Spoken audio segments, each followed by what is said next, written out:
കൈനകരി അനിത വധക്കേസിൽ ഒന്നാം പ്രതി പ്രബീഷിന് വധശിക്ഷ. ഗർഭിണിയായ യുവതിയെ കൊന്ന് കായൽ തള്ളിയ കേസിലാണ് വിധി. 2021 ജൂലൈയിലായിരുന്നു അരിമുക്ക് കൊല. വിവരങ്ങളുമായി ഷാജഹാൻ ചേരെ. ഷാജഹാൻ, ഇതിലെ രണ്ടാം പ്രതി രജനിക്ക് എന്ത് ശിക്ഷയാണ് വിധിച്ചിട്ടുള്ളത്? രജനി ഇന്ന് കോടതിയിൽ ഹാജരായിരുന്നു. രജനിയുടെ പങ്കെന്തായിരുന്നു ഈ കൊലപാതകത്തിൽ?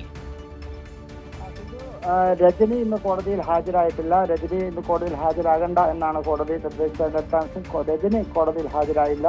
പ്രതി മാത്രമാണ് ഇന്ന് കോടതിയിൽ ഹാജരായത്. അദ്ദേഹത്തിനെതിരെയാണ് ഇപ്പോൾ വധശിക്ഷ വിധിച്ചിരിക്കുന്നത്.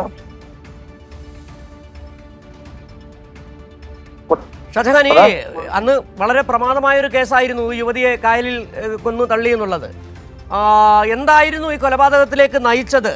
പ്രബീഷ് എങ്ങനെയാണ് ഈ കൊല നടത്തിയത്? ഈ രജനിയുടെ പങ്ക് എന്തായിരുന്നു ഇതിനകത്ത്? സിജു, ഈ കേസിൽ ഇവരും, അതായത് ഇദ്ദേഹവും അദ്ദേഹത്തിന്റെ സുഹൃത്തുമായിട്ടുള്ള ഒരു ബന്ധമാണ് കൊലപാതകത്തിൽ കലാശിച്ചത് എന്നാണ് നമുക്ക് അന്ന് കേസുകളിലൂടെ മനസ്സിലാക്കാൻ സാധിച്ചത്. അതിന്റെ അടിസ്ഥാനത്തിലാണ് ഇവർ തമ്മിലുള്ള തർക്കത്തെ തുടർന്ന് ഇവരെ ഭാര്യയെ കൊന്ന് കായലിൽ തള്ളിയത്.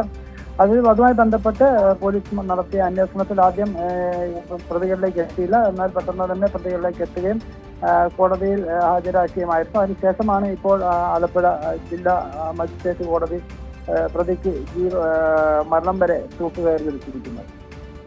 അതായത് നിലവിൽ നമുക്ക് ആദ്യമായി നൽകാൻ കഴിയുന്നത് ഈ വധശിക്ഷ മാത്രമാണ്. അതോടൊപ്പം മറ്റ് ശിക്ഷകൾ എന്തെങ്കിലും കോടതി വിധിച്ചിട്ടുണ്ടോ? വിവരങ്ങൾ ലഭ്യമാണോ? ഈ അല്പസമയം മുൻപാണ് ഇതുമായി ബന്ധപ്പെട്ട് ശിക്ഷ കോടതി വിധിച്ചത്. ഇതിന്റെ കൂടുതൽ വിവരങ്ങൾ, അതായത് ഇനി മറ്റ് പ്രതികൾക്കും അതോടൊപ്പം തന്നെ ഇതിനോട് സഹായിച്ച പ്രതികളുണ്ടെങ്കിൽ അവർക്കുമുള്ള ശിക്ഷകളെ കുറിച്ചുള്ള കൂടുതൽ വിവരങ്ങൾ നമുക്ക് ഇതിന് ശേഷം മാത്രമേ ലഭ്യമാവുള്ളൂ. നിലവിൽ കോടതിയുടെ ഭാഗത്തു നിന്നും അറിയാൻ സാധിച്ചത് പ്രതിക്ക് ഒന്നാം പ്രതിയായിട്ടുള്ള പ്രതിക്ക് വധശിക്ഷ വിധിച്ചുകൊണ്ടുള്ള കോടതിയുടെ വിധിയാണ് നമുക്ക് ലഭിച്ചിരിക്കുന്നത്. ശരി, ഷാജഹാനാണ് വിവരങ്ങൾ നൽകിയത്. കൈനകരി അനിത കൊലക്കേസിൽ പ്രതി പ്രബീഷിന് വധശിക്ഷ. പ്രബീഷിന്റെ സുഹൃത്തും കേസിലെ രണ്ടാം പ്രതിയുമായ രജനി ഇന്ന് കോടതിയിൽ ഹാജരാകേണ്ടതില്ല എന്നാണ് പറഞ്ഞിരുന്നത്. ഏതായാലും ഏറെ പ്രമാദമായ കേസിലാണ് പ്രതി പ്രബീഷിന്, ഗർഭിണിയായ അനിതയെ കായലിൽ തള്ളിയിട്ട് കൊന്ന കേസിലാണ് ഇപ്പോൾ പ്രബീഷിന് വധശിക്ഷ വിധിച്ചിരിക്കുന്നത്.